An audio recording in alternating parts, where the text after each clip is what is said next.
So I think this tournament was so much about like redemption for the nation in many ways, because also what you've got to remember is this team, although they'd won 9 titles coming into this tournament, of the players actually in this team, I think only 5 players actually had won a title, which is crazy.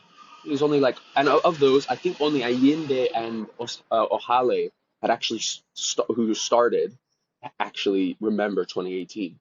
So this is a completely new team in many ways, and it's a team wrestling with its identity. You have a lot more diaspora players joining, which is something that didn't really happen before. A lot of the Americans, as well as Plumter from England and Nsola Babajide from England.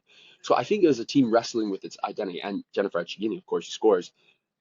And so I think it was almost like this 10th title meant so much because it was almost like a reassertion of their identity to themselves, of saying, actually, hang Sure, on, we still are the Super Falcons, like of times have course. changed.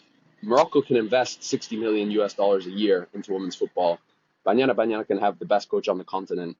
Zambia can have the 2 best players on the continent. But we're the Super Falcons. We still win this. We don't mess about. And I think for me that's what they showed at this tournament is unbelievable resilience and strength of Yeah. character. And a hard run to that final, right? Zambia, South Africa, and then the hosts. I mean, Well, that shows. exactly.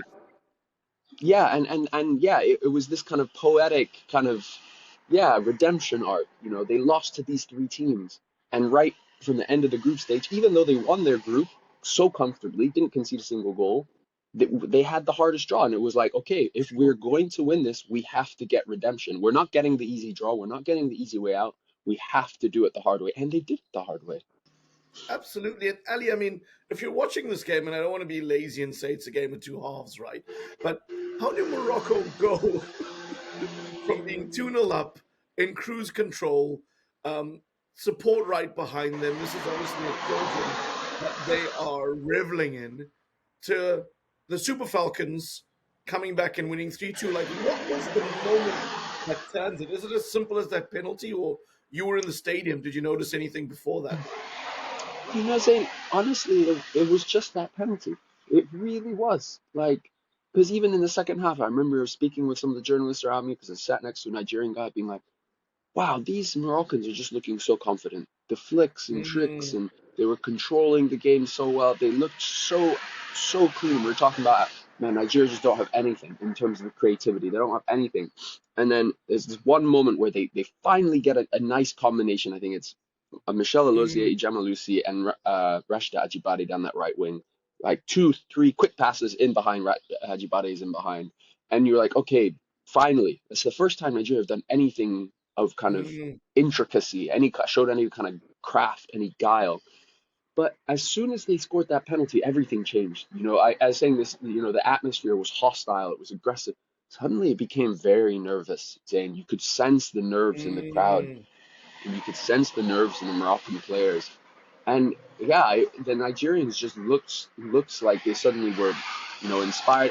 Speaking to a lot of them after the game, a lot of them spoke about how they came in at halftime, and essentially, I think Christy Ucheibe said to me, she's like, we just reminded ourselves that we're Super Falcons, and we're like, what is going on? We're giving these Moroccans too much respect. We're being too kind. Let's get out there and be aggressive. And they were more aggressive. And look, Mm. Zayn, in the same way how it's kind of what happened the last time these 2 teams played in 2022. Nigeria were the better team in that game, and suddenly they get a red card and everything changes. It's the exact same thing here. Morocco were so much better than Nigeria, so much better than them. But then they get that penalty, everything changes, and suddenly Nigeria are just streets ahead of Morocco. And I think for me, that's the biggest demonstration is that yes, Morocco played good football. Yes, they're well coached. Yes, they have a solid team, but they don't have the mentality of champions yet. And look, that's not a knock on them. 5 years ago they Sure. were, they were the equivalent of village people in terms of football in Africa, and now they've been to 2 finals in a row. But Nigeria really showed the kind of nerve of champions.